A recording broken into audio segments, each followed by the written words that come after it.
Hi there. I want to take a moment to talk about being reactive and proactive. Talked a fair bit about it online in the past week or so, and mentioned it in the book there a few years ago, and have talked about it since. And it's certainly not. I don't have any ownership over it whatsoever. It's been talked about in coaching circles and performance circles for decades and decades, well before I came along. But it's a good point. I want to talk about it a little bit more when people and winging it, right? So this is the idea of being proactive is assuming that you're always one step ahead and you're always ahead of the game. You know exactly what's coming and everything is going according to plan, and that's not reality.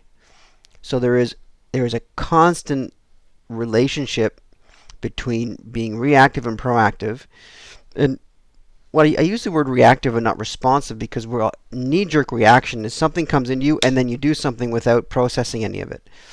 And there's actually great value in that when you've done your appropriate levels of preparation.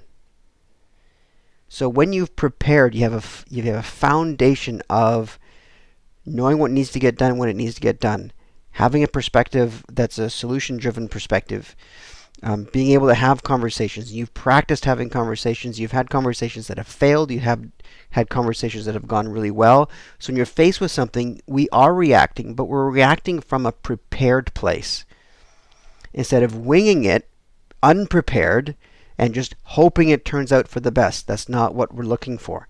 So preparation prevents poor performance. And it's effective preparation, of course. And I actually got that quote from Kai Green, who is a former pro bodybuilder. Very interesting to his story is very interesting. But anyway, so what we're looking for is we're looking to dig the well before we're thirsty, so to speak.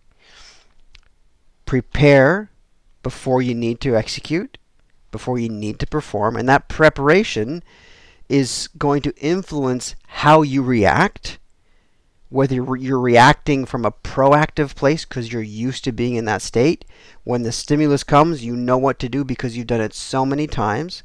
Even if it's a new stimulus, a new environment, a new problem or challenge or opportunity, because you've done something similar, you know that it's not going to really throw you. You can call on, draw on, dig down into the well of knowledge and wisdom and information and successes and failures so that when you do execute, it's done from a place of wisdom rather than a place of naivety and where the greater chance of failure is high.